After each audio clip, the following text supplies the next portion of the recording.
Hey guys, I just want to share with you all a revelation that I had. Thanking God for a closed mouth. One day I was making food and a thought came to me. Thank you, God, for a closed mouth. Not only does that mean our mouth should be closed when we go on a fast, helping us to be more disciplined rather than indulging on a whole bunch of food, you get to spend more focused quality time with God. It also means that as long as you keep it closed, you can't get hurt nor attacked by anyone that you would have told your dreams, your plans, your goals, your vision, or your purpose to.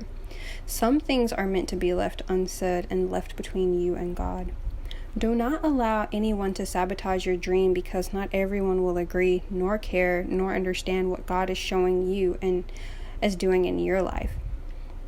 It's best to just keep your mouth shut.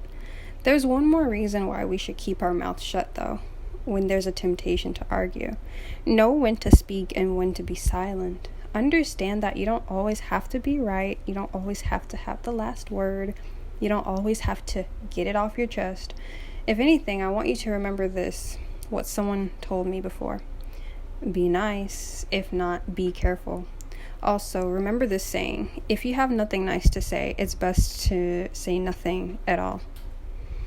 Understand this, my dear brothers and sisters. You must all be quick to listen, slow to speak, and slow to get angry. And that's from the book of James, chapter 1, verse 19. And the book of Proverbs, chapter 21, verse 23, it says, watch your tongue and keep your mouth shut, and you will stay out of trouble. In the book of Proverbs, chapter 18, verse 21, it says that the tongue can bring death or life. Those who love to talk will reap the consequences. In the book of Matthew, chapter 7, verse 6, it says, do not waste what is holy on people who are unholy. Don't throw your pearls to pigs. They will trample the pearls, then turn and attack you. So, beloveds, careful who you choose to share your vision with because not everyone is for you. Don't allow them to stomp on you and your dreams just because they don't believe in it. Don't argue. Know when is the best time to remain silent. All you need is for you to believe and to know that if God is for you, then who can be against you? I also want to talk a little more about fasting. In the Bible, it talks about how we as the believers are expected to fast and refrain from food for a certain period of time in order to be consecrated to the Lord. Fasting has many health benefits as well as spiritual benefits, but it's important to get medical advice first from your personal doctor to see if you are able to fast and abstain from food because, yes, I am aware that some of us do have health conditions that may prevent us from participating.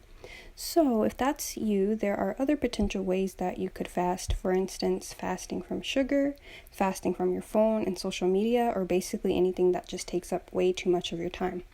Whatever that may be, you could give that up for a certain amount of time in order to draw closer to God. Now, please don't feel bad if you can't traditionally fast like our ancestors had done before us.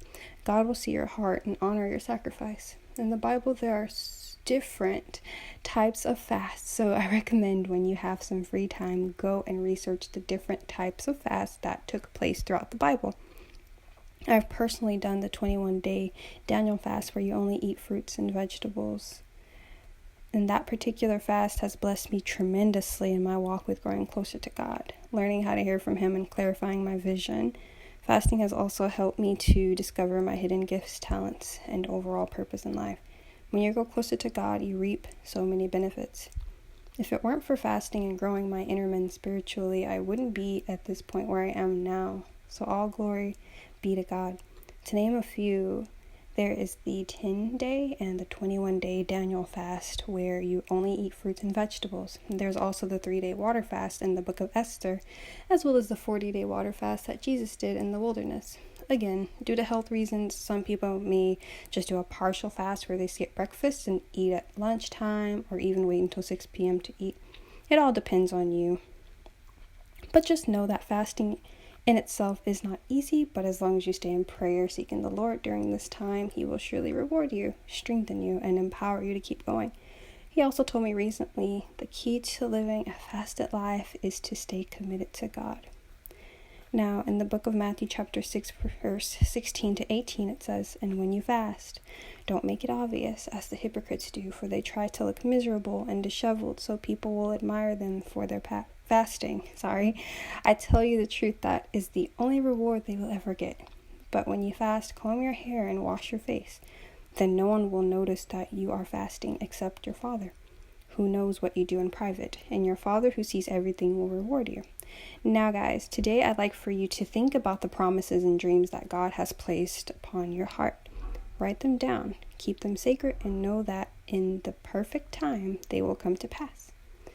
Also, don't forget that faith without works is dead, so don't just talk about the dream. Make sure you are taking some type of action towards bringing it to life.